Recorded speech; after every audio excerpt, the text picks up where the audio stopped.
There are moments in life when you stop trying, not because you've given up, but because you're too tired to keep gripping something that no longer holds you. There was a man who once believed that reason was the key to healing. He studied philosophy, practiced discipline, meditated, a kind of escape that looked noble. He thought, if I understand enough, if I try hard enough, eventually I'll be fine.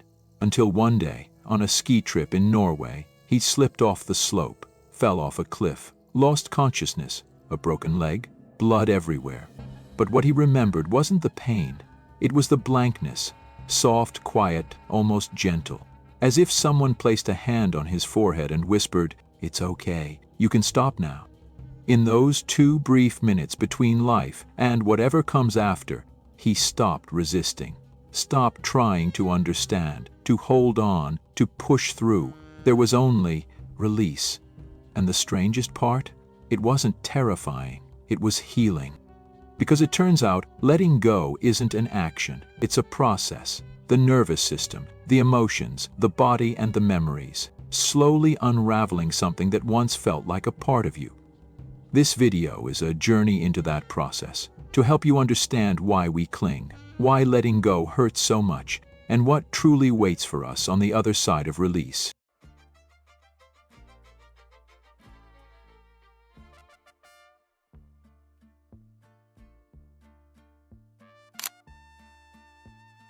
Sometimes we're not holding on to a person, we're holding on to ourselves, the version of us that existed when they were still here.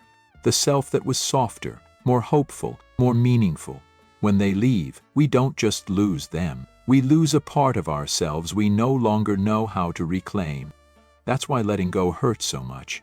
Many people stay in relationships long after they've run dry, not because there's love left, but because they fear the unknown. Familiar pain, even exhausting pain, feels safer than stepping into a life we can't yet imagine. It's like sitting in a dark room for so long that light suddenly feels blinding. We also fall into the trap of sunk cost. I've invested so much, my time, my emotions, my youth. If I walk away now, wouldn't all of it be wasted? But the truth is, the more you stay out of loyalty to the past, the more you drown yourself in a present that drains you. And sometimes we hold on not because something is good, but because it's familiar. The habit of self-blame, the habit of waiting for a message, the habit of imagining a maybe that will never come. These habits trick us into feeling close to what we lost, when in reality they pull us further away from who we are. So if you haven't been able to let go yet, it's not weakness. You're simply learning how to live without something you once used as an anchor, and that takes time. People often think letting go is a decision, as if you can nod once and tell yourself, "All right, I'll forget." But no, letting go doesn't happen in 5 seconds. It's quieter, slower, deeper. It happens in the brain, in the body, in the memory, and in the way you retell your old story. It begins in the mind. The brain hates loose ends. Breakups without closure, chapters with no final line. They force the mind to rewind, replay, and reimagine scenarios that no longer exist. If only I'd said something different. What if they were still here? The mind can't stand a void, so it fills it with questions. But the more you question, the more trapped you become. Healing begins only when you stop arguing with reality, when you stop trying to fix the past by replaying it every night, when you exhale and say, "Yes, that happened." Only then does the brain start rewriting the story, not to erase it, but to close it. Then comes the body. Most people think emotions live only in the mind, but sadness also lives in the shoulders, in the back, in the tight throat, in the jaw, clenched so hard you grind your teeth at night. Letting go isn't just a mental release, it's physical. It's the moment you burst into tears while driving, or feel your chest finally loosen after a completely purposeless run. It's when you realize your body also needs to breathe again, to tremble, to soften, to fall away like the last leaf of the season. Sometimes a breathing exercise, a short walk, a yoga session, is simply your way of telling yourself, "Enough. I don't have to hold it all together anymore." And finally, memory. Letting go doesn't mean forgetting. Old songs will still play. A street, a shirt, a random sentence will still bring someone back to you. But one day you'll hear that song again, and it won't make your heart tighten. You'll remember, but with calm. Remember without clinging. Remember without wanting to return. That's when you know you've let go. Not by erasing someone from your mind, but by allowing yourself to keep living without tying your identity to what's already gone. Letting go is never a one-day transformation. It's how you breathe each morning. It's how you stop checking your phone at night. It's how you look at the past as a place you once walked through, not a place you're meant to live in forever. There are breakups that are never spoken. No final conversation, no ending, no funeral for what once was. Just one day, that person is no longer there, even though they're still alive, still existing, still seeing your message.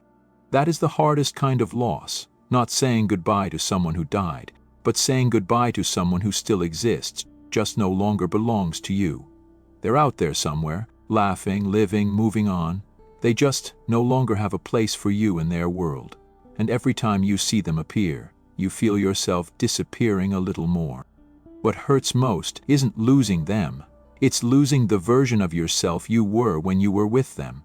A softer you, a more trusting you, a you who loved with your whole heart. A younger self, foolish maybe, but full of hope. Some things must be let go, not because you stopped loving, but because you cannot love them and still keep yourself intact. If loving someone requires losing yourself, is that still love worth holding on to? So sometimes letting go isn't about stopping love. It's accepting that love must now exist from a safer distance. There are people who leave, but never really leave, and healing begins the moment you stop waiting for their return. Have you ever noticed this? A tree never mourns its leaves. When autumn comes, it releases them, quietly, without resistance, not because the tree is unfeeling, but because it trusts the laws of nature. Leaves fall to enrich the soil. Bare branches open themselves to the spring light. Everything has a purpose. Every loss is preparation for renewal. Humans, too, need to learn to let go like that. But unlike trees, we have memory, emotion, and ego. And those things turn letting go into a psychological process, not just an action. That process begins with acceptance. Not the fine whatever kind of acceptance, but the kind that looks reality in the eye and says, "This happened." Acceptance isn't passive. It's the courageous act of saying, "This is real, this is true, and I will stop fighting it." Just as a tree understands winter is necessary, we must learn to stop resisting what no longer serves us. Then comes the emotional stage. We ache, we grieve, we get angry, we cry. This isn't weakness, it's healing.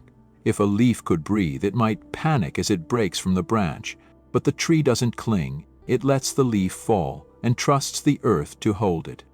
We're the same. Let emotions pass through you the way leaves drift on the wind. Allow yourself to feel it all. Feelings that are denied don't disappear. They bury themselves and wait. After the emotions comes redefinition, the moment when you no longer see letting go as losing something, but as opening a door. Letting go isn't about loss. It's about making space. That space may feel empty, but it isn't hollow. It's waiting for something new, for a healthier relationship, for a stronger version of you, for a future you never dared to imagine. And through all of this, mindfulness is what keeps you grounded. Like a tree standing still as the wind takes its leaves, you can stand still even in emotional chaos and see that everything eventually passes. Finally, be gentle with yourself. Letting go is never easy. Scolding yourself for not being able to let go only deepens the wound. Be soft with yourself, the way the earth softens to cradle a falling leaf. Autumn shows us how beautiful it is to let things go. And the tree is never afraid of being bare, because it trusts in spring. The real question is, do you trust in your own rebirth after loss? Someone once asked, how do you know you've truly let go? There's no exact moment, no clear milestone, because letting go doesn't happen overnight. It isn't a single decision. It's a practice, a process, a spiral. Some days, letting go feels as light as an exhale. Other days it feels like ripping out a root that's grown deep into your soul. And then there are days when you think you're done, until a memory returns, taps a hidden place in your heart, and suddenly it stings again. But don't panic. Healing is not linear, it spirals. Each time it circles back, you're not standing where you used to be. You're on a higher, deeper ring of the spiral. Each memory hurts a little less. Each tear teaches you a little more about who you are. That's how healing works, not by erasing, but by rewriting. The old memories remain, but you no longer live inside them. You step out of the old story and begin writing the next chapter, with a heart that has grown. Some goodbyes have no words, no ending, no closure, and you don't need them. You don't get closure from others. You create it by continuing to live. Letting go doesn't mean forgetting. It doesn't mean abandoning love. It simply means putting down what has weighed on you for too long, and trusting that you can still move forward with lighter hands. If you're standing between what you've lost and what hasn't arrived yet, breathe. You don't need to rush to forget. You don't need to get over it today. Just take one small step forward, and one day you'll notice you're not holding on anymore. You're simply living, and that is enough.